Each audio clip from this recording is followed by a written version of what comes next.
Hello everyone, welcome back to Maverick Mods. This week I'm working on, what am I working on? I'm working on windshield wipers and power mirrors. So grab your popcorn, let's get started.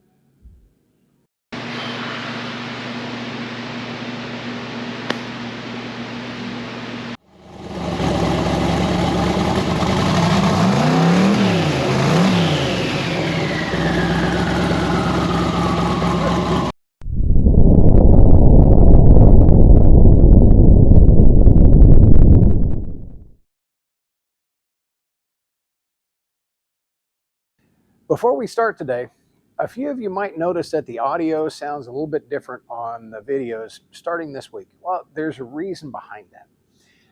Last week's video, I actually wound up having to upload and delete 3 times due to copyright issues with the music. Couldn't figure out why.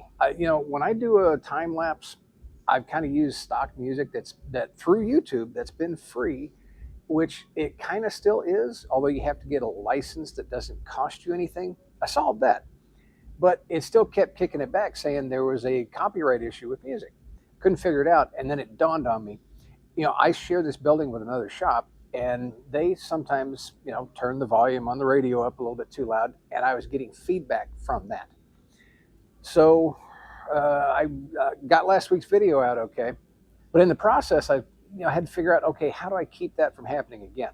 Well, I've had a little lapel mic for a little over a year, never could get it to work right. Figured, okay, well, I'm either gonna have to buy another mic that might or might not work, or see if I can get this one working. And I jumped in with both feet, and I now know all there is to know about a TRRS jack versus a TRS jack and a whole bunch of stuff like that. Long story short, solved the microphone problem. And so now I'm using, it turns out this is actually a noise canceling microphone. So it doesn't catch any of the noise coming from the shop next door. It does kind of change the sound quality, as you guys are probably used to. And in some cases, it probably made it better. So without further ado, let's get back to the Firebird. All right, guys, we are down to, I think I'm on item 813 on 1,000 things remaining to do. It may be up to 2,000 things to do yet now. So working on the windshield wipers. And you think, well, that's not a big deal. Well, it isn't, but it is. This is the factory windshield wiper motor. It's, I don't want to use it for a couple of reasons. One, it's big and it's bulky. 2, it's a 3-wire connector, whereas the factory, or the harness I'm using, I should say, is actually a 5-wire. Is it 5? 2, 3, 4? Yeah, 5-wire. Okay. So this one never had, it did have the, the windshield washers on it. My washers are separate, and I've got a separate washer pump and a washer tank, instead of the mechanical one that these on this old system. But the 3-wire, I'm not sure. I think basically it was just off, low, and high. No intermittent, no nothing like that. And there's all kinds of gee whiz magic happening inside of this 4th gen motor versus the 2nd gen. I don't know if I can adapt these, but I don't want to, so I'm not even going to try. The other problem is, obviously, it's big, bulky, unsightly, but this motor is kind of standard across the GM line. And what they do is they just use an adapter plate to clock the motor wherever it needs to go based on the application. So that adapter plate goes right down here. Actually, it goes that way. Nope, it goes that way. There we go. So that adapter plate goes right there. So I originally thought, well, maybe I can keep the adapter plate and adapt this motor. And that didn't work because I don't have the same depth on the arm to move the wiper motor, or the wiper, what would that be, the transmission itself. So I went ahead and decided, well, you know, I don't think I need that. So this is the 4th gen motor. And what I've done, it actually started off, it had a couple of arms that came out here, had one that kind of came out this way, and had another one down here like this to mount it to the 2000 Camaro. So in this circumstance, I've got some more G-Wiz stuff going on, but I didn't have the depth here. And of course, the arm with the length on the pivot was way off too, so I couldn't use that. So I cut that off. With this setup, I'm better off not using my adapter plate, actually mounting this direct to the firewall. And the clock position, which works best with the way the arm is here, would be down this way. And I just run into some interference problems down here with the throttle cable. It'll fit, I just don't want it to. It actually works a lot better if I clock it this direction.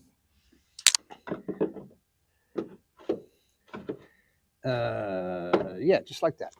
So I can bolt it up direct right there. I'll have to come up with a little plate just to cover up the opening deck here, but it clocks really well right here. I will have to extend my harness so they can come over and plug in, but that's not a problem. So I think that is going to work well for me. And to give you an idea, let's get up in here, see if I can hold this while I show you what it looks like on the inside. So we're looking inside of the cowl area here. I've got my motor set where it'll mount right there. So that's where everything clears, everything rotates, and nothing binds. And I'm also in the proper location for the wiper transmission to mount up with the new arm. And only thing I'll need to do is I'll have to adapt the pivot point, the pivot ball, put an additional arm on the end of the wiper motor itself in order to get the proper rotation that I need to move the wipers the way they need to go. Where are we at? Update number 1 on the wiper motor install. So I made myself a plate. The idea is that this plate is going to replace that other adapter plate that, you know, for the original install. So I'm going to go ahead and bolt it in temporarily.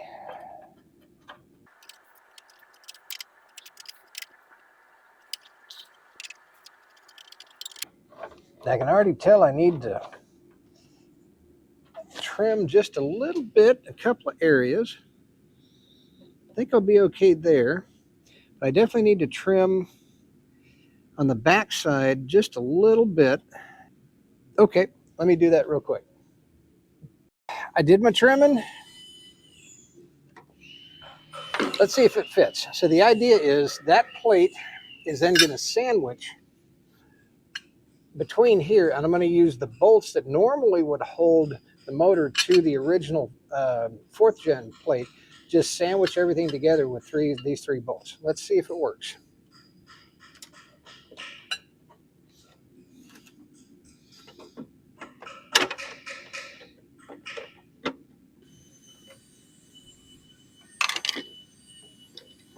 There's one.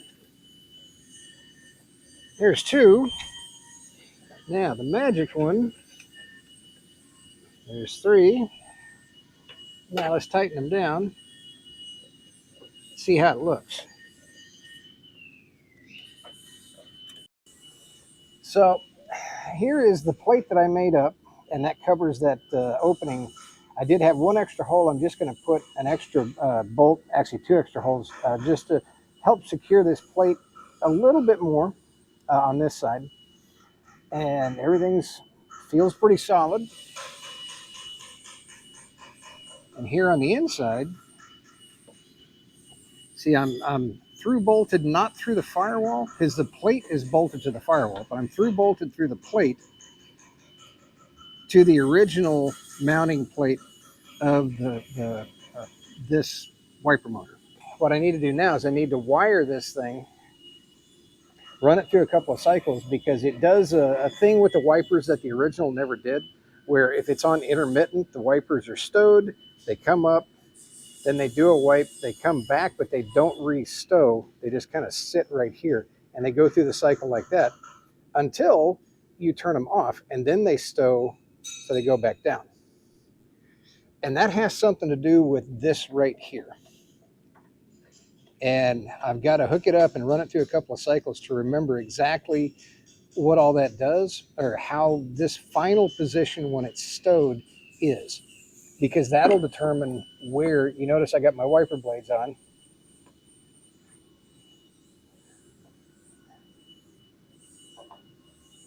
My transmission, so that'll determine where I put the bell crank that'll connect to this arm right here.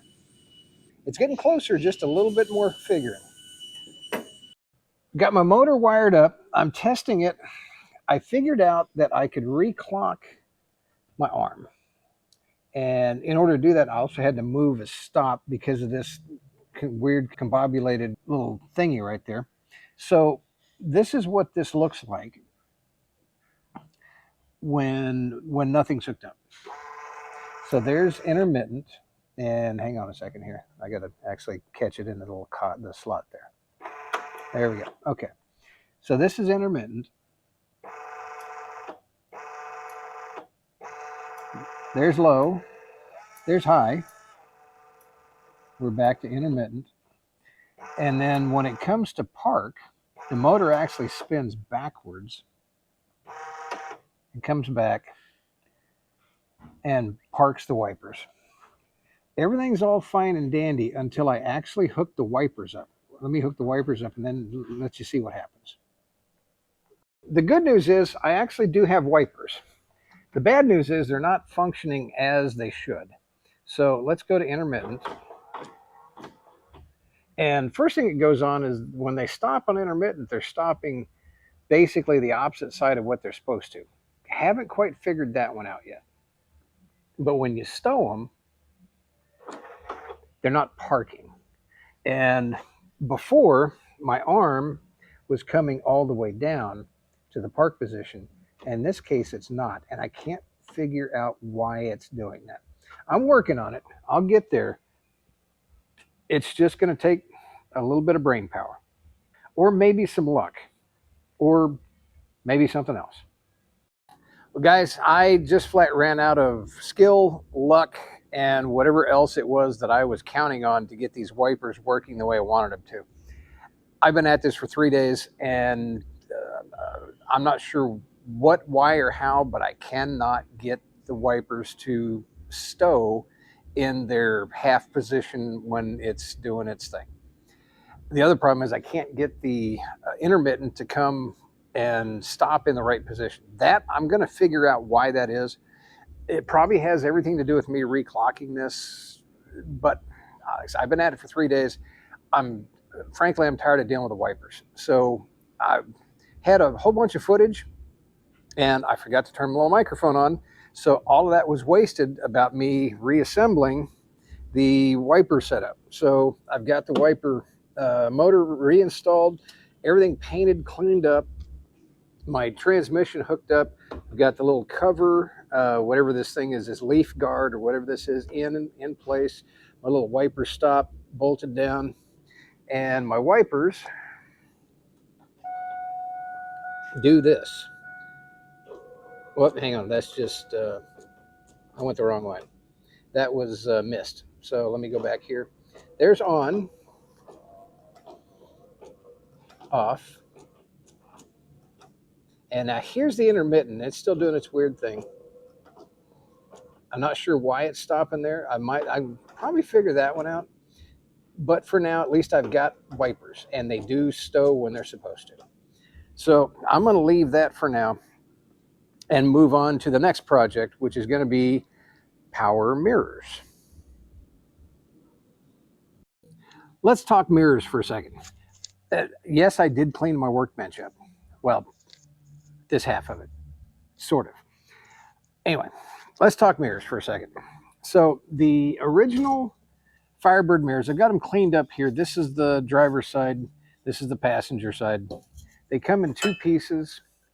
Let's see, there's a base, and then there's the little pedestal here. And the factory, now this one came with the adjustable mirror option. And this was the thing where you had the little mirror thingy on the stock and you move this around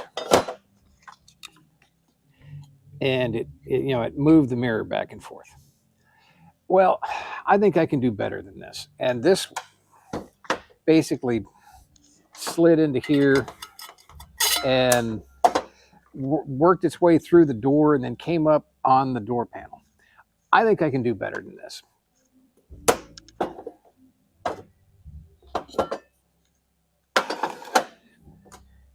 The donor car, the Z28, the 2000, came with power mirrors, driver and passenger side. And they're here. Here's the driver's side mirror, minus the outer covering. And which one is this? Oh, disregard. I don't need that. Never mind. This is the passenger side. It normally bolted to this thing, but okay. This is the other. That's the other part of it. Okay. So let's look at the driver's side because it's more intact. So this just has it's got a motor right in here. So it'd be this thing that moves a couple arms back and forth, and it moves the mirror back and forth, and it plugs into a controller on the door panel. So what my thought is, and I'm going to grab the passenger side because I've got it free on the passenger side mirror. So my thought is, what if I could take this and basically just figure out a way to mount it inside here, and basically I would wind up with, I'd have to modify my little plates here to fit this size of mirror. But if I could do that, then I could wire this in and have power mirrors for the Firebird. I've got to do a little bit of trimming on these. So the idea is this little bracket, this will go away. It's actually bolted to the motor. So this little bracket will go away. I'll have to make a bracket that I can then mount inside of this mirror. That's going to be the hard part, and get the orientation proper. And then I think what I'll have to do, because I've got very specific mounting points on the backing plate here, but this is the wrong shape. I think what I can do is just pop the mirror out, trim this plastic when I get the orientation properly, trim this plastic so that it's this shape. So essentially, instead of it looking like this, it would look like this. So that's the first thing I need to do, is I need to pop this mirror out and see if I can trim this to the point where it looks like this. I've got the mirror removed from the backing plate here. Well, I've got to determine which way to clock the motor in relation to the mirror itself once I start altering this shape. Because I mean, in its original form, it's pretty easy, but I want to make sure that when you move the switch in the direction, it's going to move in the right direction. So here's the driver's side. Here is my, where is it? Here it is. There's the plug. So let me plug this in real quick. Let me figure out the best. Oh yeah, okay, it goes that way. All right, so we're plugged in. This is the way the mirror would sit. Let me hit my switch here and see if they even work. They should. So left side. Now this should be down. It is down. It is moving. It's kind of hard to see there, but this should be up. That should be out. That should be, oh, that should be in. Okay. So the way it looks is I've got to clock it so that my wiring harness comes out kind of up in this way, and it's flat across the top. I can work with that. So I started off with, this is the, which side? Passenger side. But I started off with the driver's side, and I started cutting down the mirror backing plate, I guess you could call it, to fit the mirror size of the Firebird.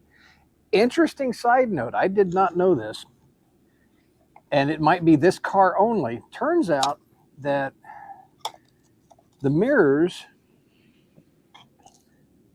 on this car are two different sizes. If you can see that, there. So I've got them matched up on the inside, and they're quite a bit different size. So I'm going to actually, when I have the mirrors cut, I'm going to have them cut to the driver's side for both sides, because I checked and this looks good on either side. I just thought that was kind of a little odd that, you know, they're not the same size. Don't know why. Because this one is not a, you know, objects are smaller in this mirror than they appear. They're both just regular standard mirrors. Looks like to me. Anyway, just that was an oddity. Where was I? So I've got the driver's side backing plate cut down to size. And one of the things I needed to do was do that in order to determine where depth-wise that the mirror motor is got to set back, because I've got to account for this amount of space in here. Essentially, that's kind of where I'm at. And I've got plenty of depth to go in and out, up and down, all that kind of stuff, and to allow for the thickness of the mirror. So what I need to do now is I need to be able to bolt this motor, not necessarily using this bracket, but in this manner, which this would normally go, which way? That way. Okay, this is how it bolted to the original bracket on the donor card. So I don't need that. But the way everything bolts together inside of here, this guy goes that way. And then it's all sandwiched together and bolted together, because this mounting bracket slides inside of there, and everything bolts through the bottom through the holes in this bracket to sandwich everything together.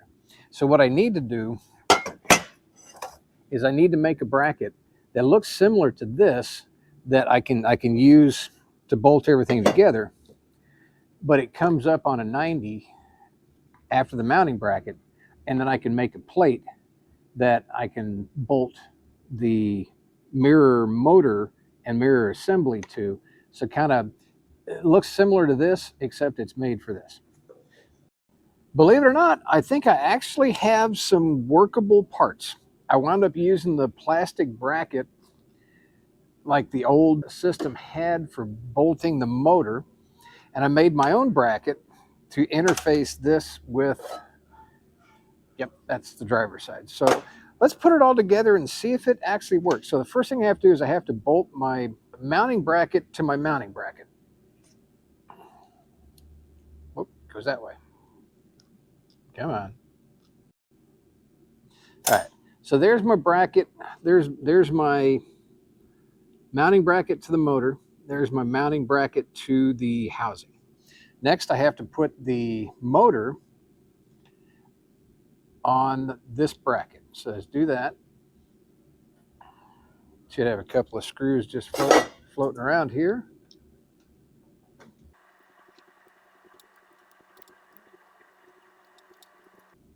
Okay, so that's together. This, the wiring harness will just sandwich around, and I cut a little slot there just so it can fold through and down through the housing itself. Next, I have to put my backing plate on. I don't have to do this right now. In fact, when I do final assembly with the mirror itself on, I'll probably do this another way, but for now,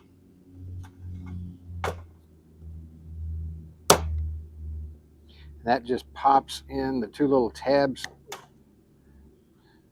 just pop in like that. Let's get it a little bit flat, just to say we did. Okay, this is now ready to drop in my mirror housing. So I drop that in there.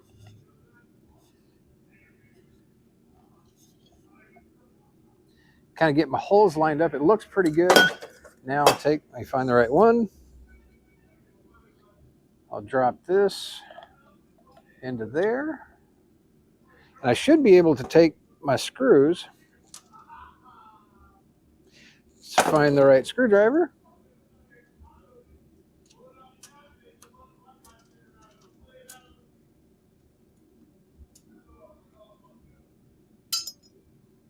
That didn't work.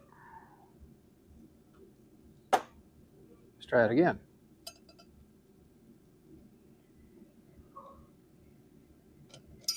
One. Get the other one. Okay. So that's assembled. Now let's take this over to the car and see if it actually manipulates.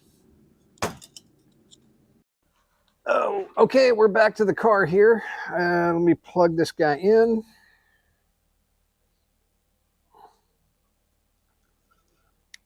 There we go. I know it's kind of hard to see without the mirror being there. Maybe if I angle it about like that, you can see it. So I don't know if I need the key on or not. Let's see it. Let's see if it'll do it without it.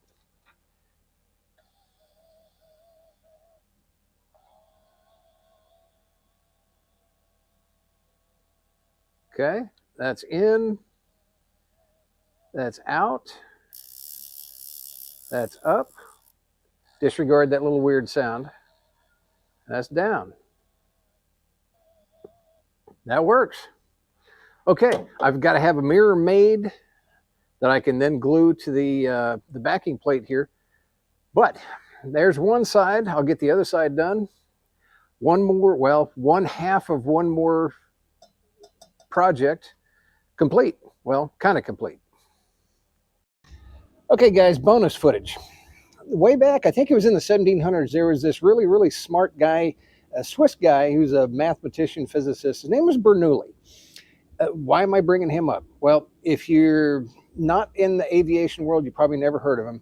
If you are, he's the guy that came up with Bernoulli's principle, which in a nutshell has to do with fluid dynamics and how compressible fluids, aka air, something like that, and non-compressible fluids, move through like a tube or a pipe, or at any rate, long story short, what I've seen in the past when somebody does an LS swap to a second gen F body or a first gen like this, the problem you run across is what to do with the intake.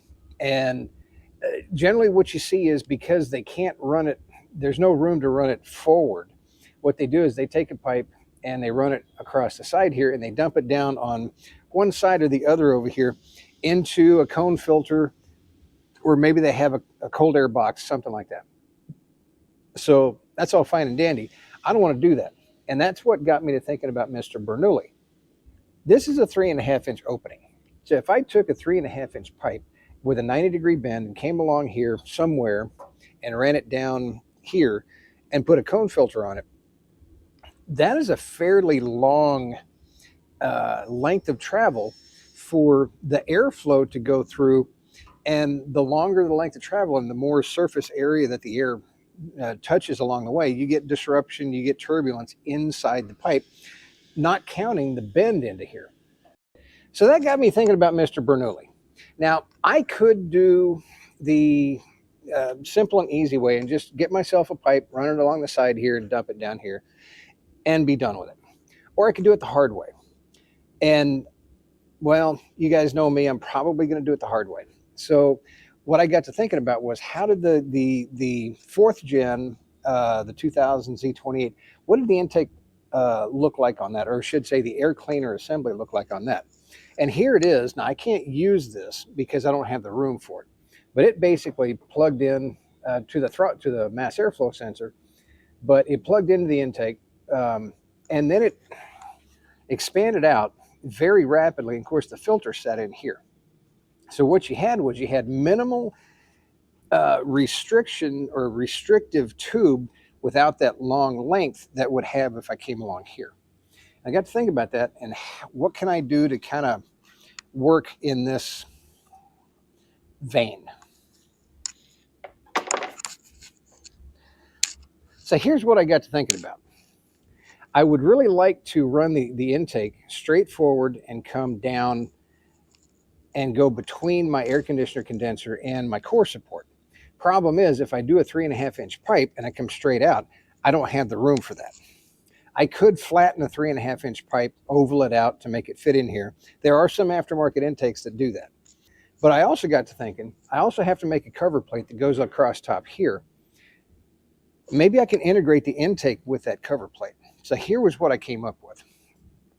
This is muffler pipe, so this is for mock-up purposes only. I'll replace this with aluminum when the time comes. So this is a 3.5-inch exhaust pipe. So I'm going to go ahead and just slide it in here for now. Now keep in mind, I'm also going to delete the mass airflow sensor. So that, just ignore that. So that's going to go to about right there.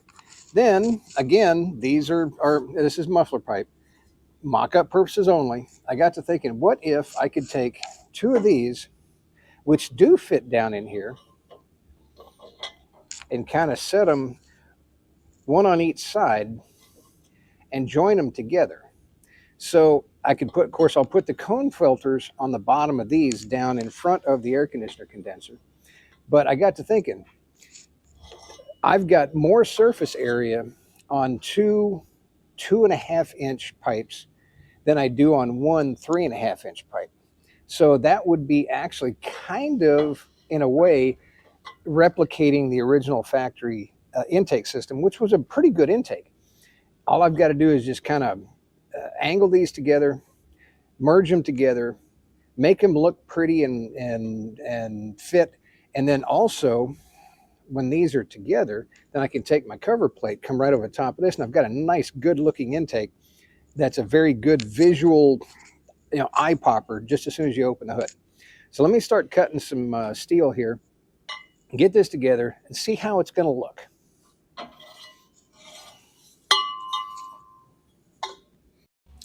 So I did some cuts on my intake pieces here, preliminary, and the idea is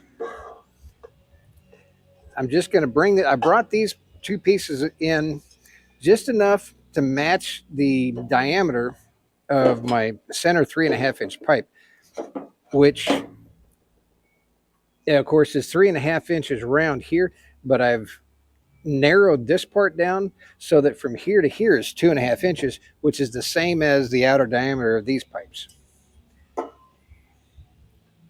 So now what I did is I cut my notches here to give me my angle, but also to match the outer width of my ovaled out intake pipe. And I'm pretty close here. I'm close enough now. I'm looking good clearance wise everywhere, that I think what I can do now is weld these two pipes together here. And that way I'm not holding three pieces, and now I'm only holding two. So let me go ahead and tack these together, stick it back on, see what it looks like. I get to use my welding table again for a while. I haven't been able to use that in a while. So I'm just going to tack these in a few spots so it holds it together.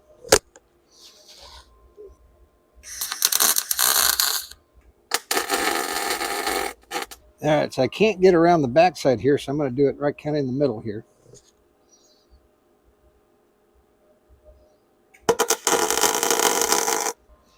And I'm going to do that all over again because I forgot to turn the gas on. Knew something was weird.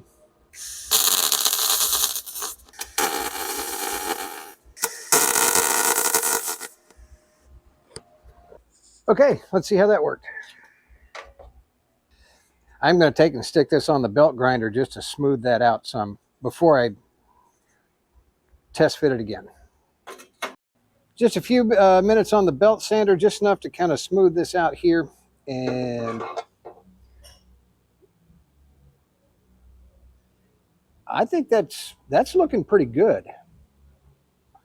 I think I'm to the point where I could tack this part to this part and just check the fit of everything. And just, I mean, it feels like I've got good clearance down here. It feels good down here. I think I'm pretty good there. So I think I can go ahead and tack this to this. Well, I got everything tacked in place. I kind of prettied this up a little bit just because I wanted to see what it looked like, but disregard that. I've got all three pieces tacked together. Let's see how it fits. Now I've got it marked as for how deep it needs to go in. That's about right. That feels pretty good there. I'm going to do a little tighten on this just to hold it in place. That's not bad. Okay, let's take a front end shot of this. Let's see what it looks like. So it's going to sit, it kind of leans a little bit to the driver's side a little bit there, but I can straighten that out when I make the cover plate here, which is coming up next. So I need to break out my templates so that I can form, at least template out the cover plate that's going to go on top of this. That's next. Well, that's going to do it for this week, guys. I'm actually cutting it a little bit short, and there's a reason why. It is cold here. It's cold inside the shop. There was little white stuff that, we haven't seen here in probably 6 years, threatening around here. I think I saw a few of those little white rascally devils falling from the sky. It's cold inside the shop. My heater just flat can't keep up, and I just found out that my propane bottle, the little handle leaks. So it got shut off. It's going back. And I think that was the sign to just call it a week. So I'll pick up wherever I left off. I'll get the mirrors on the mirrors, and I'll get the intake finished up for next week's video. I'll exchange the propane bottle and tell them about the bad handle. And what else am I going to do? Oh, I'm going to go home before there's any hint of that white stuff that starts falling, because if it does around here, the people around here have no clue. I'm probably one of those because I haven't driven in snow a long time either, so I just don't want to be on the roads. So, time to go home. Certainly appreciate everybody watching. Thank you guys for tuning in every week. It really does mean a lot to me. Let's see, please like, share, subscribe, notify, eeny, meeny, miny. You guys know the drill. We'll see you next week. Everybody, have a great day.